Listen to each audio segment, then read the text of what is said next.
মঙ্গলপুর নামের একটা গ্রামে একটা ছোট্ট পরিবার থাকত। সেখানে সবিতা নামের এক মহিলা আর তার ছেলে ছিল। নিজের স্বামীর হঠাৎ করে মৃত্যুর পর সংসারের সমস্ত দায়িত্ব এসে পড়েছিল সবিতার ওপর। দুটো ছেলেকে মানুষ করা, পড়াশোনা করাতে ও সারা জীবন কেটে গেল। কিন্তু যখন ওর ছেলেরা বড় হলো, তখন সবিতাকে একটা বড় সিদ্ধান্ত নিতে হলো। ওরে সবিতাবান, তুমি এখানে এসো, ভেতরে এসো। কি হয়েছে? সব ঠিক আছে তো? শ্রীধর ভাই, আপনি তো জানেন আমি আমার দুই ছেলেকে খুব কষ্ট করে মানুষ করেছি। এখন ওদের শহরে গিয়ে কলেজে পড়ার সময় এসেছে, কিন্তু আমার কাছে এত টাকা নেই যে আমি দুজনকে এরপর পড়াতে পারবো।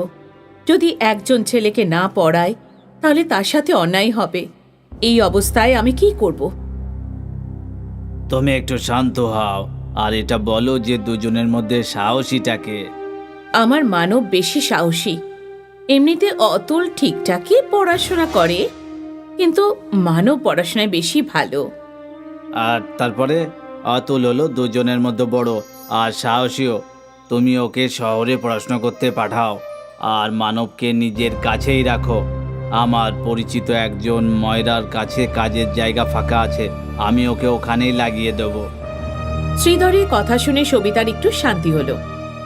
ও মানবকে বাইরে পড়াতে পাঠিয়ে দিল আর অতুলকে হরিয়া ময়রার কাছে কাজ করতে পাঠিয়ে দেয়। না পড়তে পারার জন্য অতুলের খুবই আফসোস ছিল, কিন্তু নিজের সংসারের অবস্থাও ভালো করেই জানত। সেই কারণে ও আর পড়াশোনা করার জন্য জেদ করেনি। এভাবেই দিন কাটতে লাগলো। আর 3 বছর পর মানব একটা বড় ফুড চেনে সিনিয়র ম্যানেজারের চাকরি পেয়ে গেল। মা, এই নাও মিষ্টি নাও। আমার প্লেসমেন্ট একটা বড় ফুড চেনের ম্যানেজারের পদে হয়েছে। কিসে হয়েছে? ফুড কি? ফুড চেনে মা, যখন কোনো মানুষ নিজের হোটেলগুলো আলাদা আলাদা শহরে বানায় তাকে ফুড চেন বলে, তাই না দাদা? একদম ঠিক বলেছিস তুই। 5 স্টার রেস্টুরেন্টে মা খুব ভালো মাইনে পাওয়া যাবে। আস্তে আস্তে আমরা সবাই শহরেই শিফট হয়ে যাব। কিছুদিনের মধ্যেই মানবের প্রমোশন জুনিয়র থেকে সিনিয়রে হয়ে গেল। আরও অতুল আর সবিতাকে শহরে নিয়ে যায়। মা, কাল আমার বস ডিনার করতে আসছে। আমি যখন ওনাকে বললাম যে আমি আমার গোটা পরিবারকে ওখানে নিয়ে এসেছি, তখন উনি খুব খুশি হলেন। আরে বাহ, তাহলে ওনাকে ডেকে নিয়ে আয়, আমরাও দেখা করি তোর বসের সাথে। কিন্তু মা, তুমি তো অসুস্থ থাকো, তাহলে খাবার কে বানাবে? তুমি চিন্তা করো না দাদা, যখন তুমি পড়তে গিয়েছিলে আমি হরিয়া মাইরার কাছে অনেক কাজ শিখে নিয়েছি। তুমি দেখো, এমন খাবার বানাবো যে খাবার খেয়ে আবার আঙুলও চাটতে থাকবে। কিন্তু একটা কথা মনে রেখো অতুল, বস হলো 5 স্টার রেস্টুরেন্টের মালিক, খাবার ওনার মতো করেই হওয়া উচিত। তুমি এসব ব্যাপার নিয়ে একদম টেনশন করো না দাদা, শুধু তুমি কাজে মন দাও, দেখবে যে খাবার খেয়েই তোমরা সবার ডাবল প্রমোশন পাক্কা। বলেই সবাই হাসাহাসি করল। পরের দিন অতুল খুব যত্ন সহকারে অনেকগুলো সুস্বাদু ব্যঞ্জন রান্না করলো। দাদা, মনে হয় তোমার বস এসে গেছে, আমি দরজা খুলছি। না না অতুল, তুই ছেড়ে দে, বস ভাববে যে কেমন কাপড় পরে আছে ওর ভাই। আমি দরজা খুলছি। আর শোন, তুই ভেতরেই থাকিস, বেশি বাইরে বেরোনোর কোনো দরকার নেই। এটা শুনে অতুলের খুব মন খারাপ হয়ে গেল, আর কিছু না বলে ভেতরে গিয়ে ডাইনিং টেবিল সাজাতে থাকলো। আসুন স্যার, আসুন। নমস্কার মানব। নমস্কার স্যার, প্লিজ বসুন। বাহ মানব, তোমার বাড়ি তো খুবই সাজানো গোছানো। তোমার মা আর ভাই কোথায়? আমি এখনই পরিচয় করছি স্যার।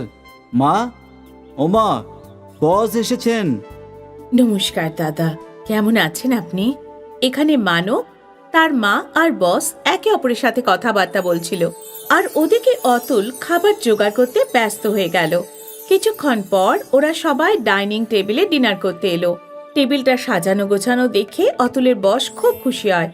এক সাইডে ফর্ক, একদিকে নাইফ আর স্পুন, টিস্যু, টেবিল ক্লথ একদম পারফেক্ট ছিল। I hope you like the food sir. It's amazing. কে বানিয়েছে? আসলে ওই ও আমার ছোট ছেলে অতুল। আরে মানব, অতুল বাড়িতেই আছে? এতক্ষণ তুমি ওর সাথে আমার পরিচয় করাওনি। আসলে স্যার ওই খাবার বানাতে ব্যস্ত ছিল তো, সেই কারণে।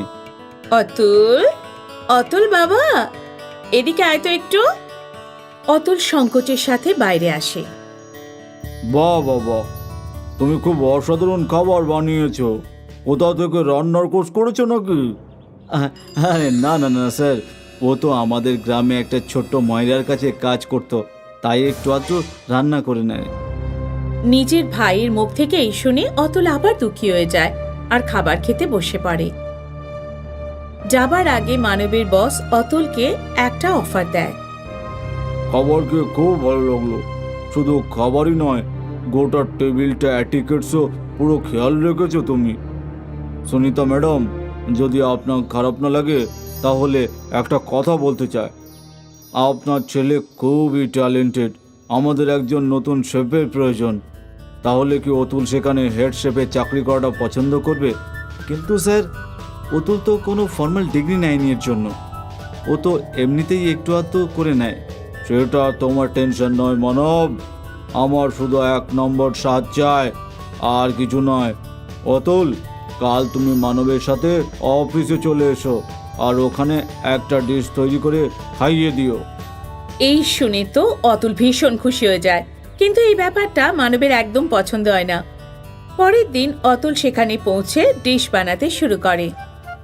এই নিন স্যার, ডাল বাটি চুরমা উইথ অ্যান ইটালিয়ান টোয়েস্ট। বাহ বাহ, দারুণ, খুব ভালো ডিশ এটা। এতে যে পুদিনার ফ্লেভার, আহা হা হা হা। আপনার কি ভালো লেগেছে স্যার? আমি কি একটু টেস্ট করতে পারি? আরে এ তো ভীষণ ভালো। তাহলে এবার কেন অবাক হয়ে গেল তো? কি হয়েছে স্যার? আমি তো কিছুই বুঝলাম না। এবার তুমি ওকে নিজে বলবে না আমি বলবো? আসলে অতুল, আমি রেস্টুরেন্টের শেফকে তোমার ডিশে নুন ঝালতে মেশাতে বলেছিলাম, যাতে তুমি এখানে চাকরি না পাও। কি? হ্যাঁ, আর এই কথাটা ফোনে তুমি বলার সময় সবিতা বোন শুনে ফেলেছিল আর আগেই আমাকে জানিয়ে দিয়েছিল। ওই শেফ নিজে কিছু বলার আগেই আমি ওকে ফায়ার করে দিয়েছি। কিন্তু দাদা, এরকম কেন? আমি চাইতাম না যে তোরও আমার মতো টাকা আর লাইফস্টাইল হোক। আমি চেয়েছিলাম যে তুই এইভাবেই আমার দয়ে বেঁচে থাকবি। ইউ আর ফায়ার মানব। না স্যার, এরকমটা করবেন না। আমার দাদার মনটা খারাপ না, আপনি ওকে কাজ থেকে বের করে দেবেন না। দেখলে মানব, তুমি কত কিছু করেছো, তবুও অতুল তোমাকে কত ভালোবাসে। I am so sorry sir, I am sorry Atul. মানব নিজের ভুল বুঝতে পেরে যায় আর ওরা দুজন হাসি খুশি হয়ে থাকতে লাগলো।